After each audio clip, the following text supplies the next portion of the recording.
In this video, I will finish up this portion of my Lego City street, and that is the Daily Bugle. Now, a lot of the interior modifications in here are kind of rough for my standards today, but this was the very first modular building that I did any modifications to. The big things I wanted to modify to the exterior of this build were just to make all the floors match each other in thickness and not get super narrow like the original build.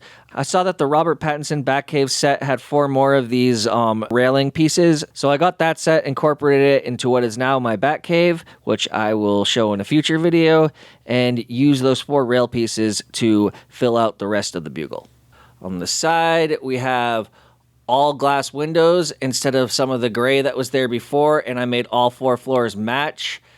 In the back, we have the elevator shaft that I added with this sliding feature that I've incorporated now into all of my tall skyscraper buildings. Then we have this back bank building addition that I'll go into later in the video. Then we have the fire escape that I have changed to actually match the floors. So pulling it out and taking a closer look at the front, you see there's still the breakaway wall, but I've changed that a bit. And all the features that the original set had going up to the top. Pulling off all the stories, they still pop off the same way. That little string there is where the elevator is attached to. Here we go, just the elevator operated by the string, and it's controlled at the top. So let's remove that for now. I got seriously back into Lego way after a lot of the modulars had already retired. One of those was the brick bank. There was also a lot of empty space on the first story where the reception was, and bad guys love to rob banks. So I decided to incorporate that here. So here we have the facade of my little bank. I want to eventually maybe put like a money sign at the top here, but haven't done that yet. And there we have the bottom of my elevator shaft. And from the inside, there's the lobby. Still a lot of space there. I kept most of that the same, just put it in less of a floor space, but all pretty much the same there, with the addition of the elevator shaft, of course. And so, yeah, there's the vending machine, a little seating area, the back exit door. We got Blade hanging out on the balcony here. And yeah, basically all the details from the original are the same, except the doors switched out for the elevators. Moving around to the bank section, I have this little wall here. Pops right off. And you can see the bottom of the bank, and the breakaway wall now breaks off, and instead of just going into the first floor of the Daily Bugle, it goes into the bank vault, where Mysterio here can pull it right off, and you've got all this gold in there. And I want to go back and add more details into the bank vault too at some point. I just haven't got to it. I do like the vault door that I made though. So that just opens right up here and closes back up.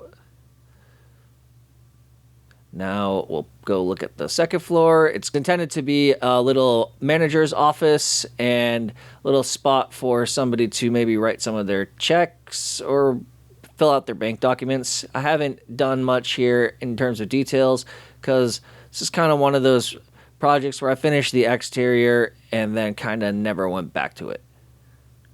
So now we have the top of the bank, which also serves as a little balcony on the second story of the Bugle. And we'll put the elevator, which I made all curved pieces so it slides up and down easier, back in its slot.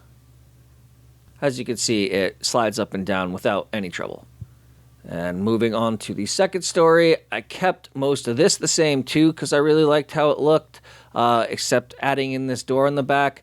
I do want to switch out those blue doors for clear doors at some point. They're just blue because that's what the pick-a-brick wall at the store had. You can see I moved the pillar over to the side a little bit. And you got the break room on the side here still.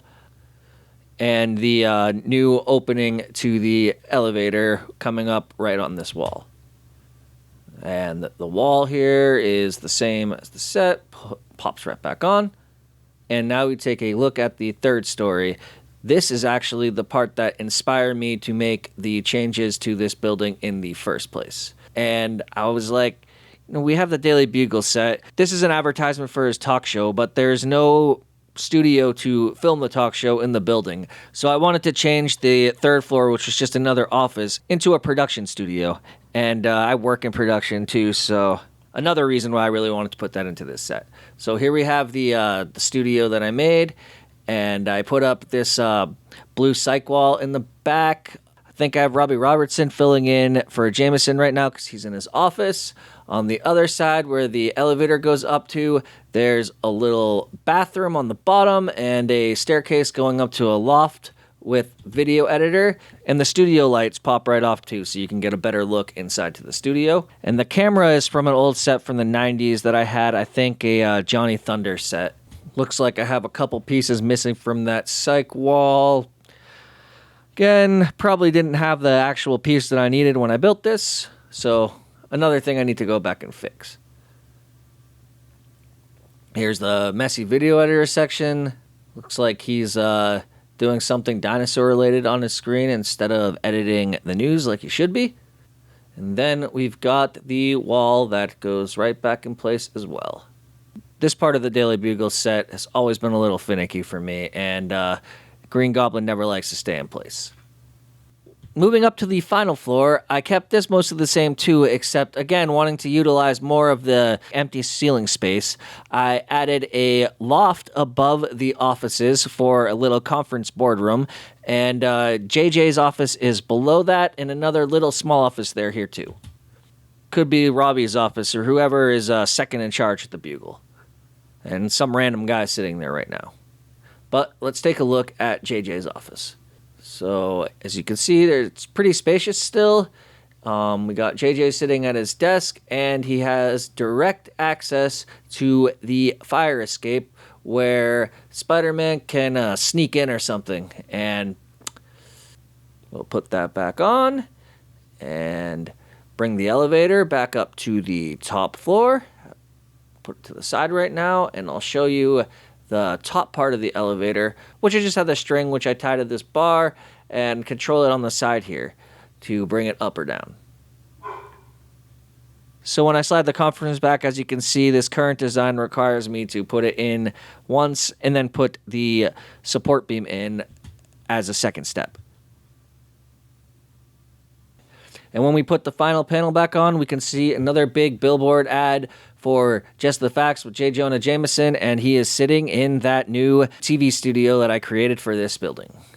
And it's about time we get a Kurt Connors and a Miles Warren minifigure. Although we do now have an Iceman, so Starfire can join Iceman for the Spidey and Friends.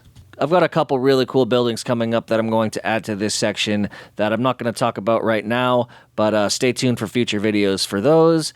And that is my video walkthrough of my Daily Bugle design.